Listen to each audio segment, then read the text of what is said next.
In this video, we're going to be doing a basic earnings per share calculation when there has been a change in the number of shares that are outstanding throughout the year.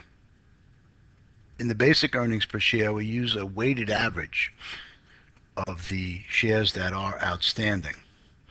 In this problem, we have a company that has 544 million shares of common stock.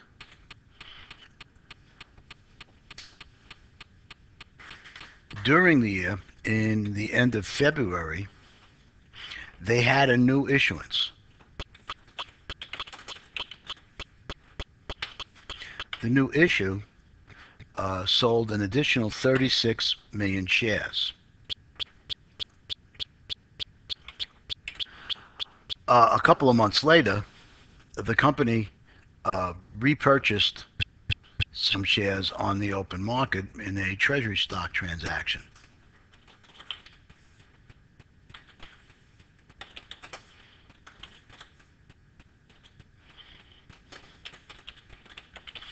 And the company purchased 6 million shares. So we have these changes throughout the period.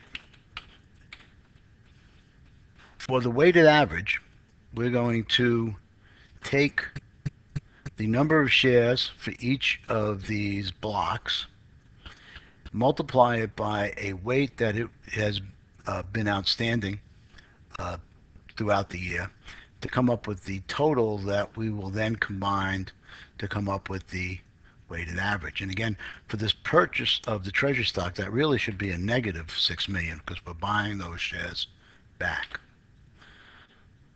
All right, so we will multiply that by a weight, which is a percentage. So the beginning shares will be outstanding for the full year.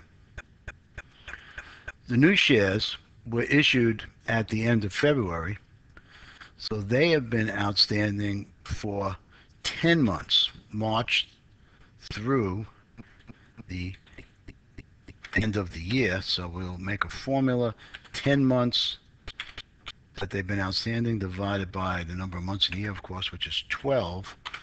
And those new shares will be weighed with an outstanding weight of 83%. The treasury stock was purchased at the end of April. So they have been outstanding for May, June, July, August, September, October, November, December, which is 8 months. So again, we'll use a formula, 8 divided by 12.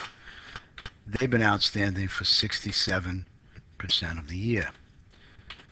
So to determine the totals, we take the number of shares, multiply it by the weight, and that gives us our weighted average, the average time that these stocks were outstanding for the year.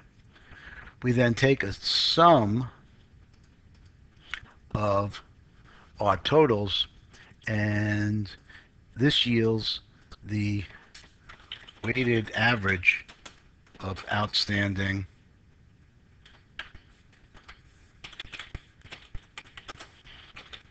common stock that we're going to use in our EPS formula. So EPS is net income, which is given as 741 million.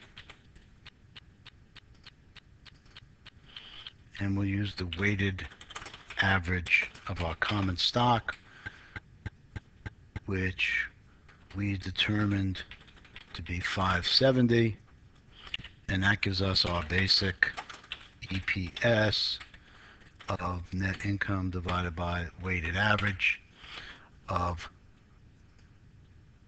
$1.30. So again, we are measuring the number of shares based on how long they've been outstanding. We take our beginning balance, multiply it by the full year, 100%. Our new issue, that covered 10 months out of the year. So the percentage is the number of months outstanding divided by the number of months in the year.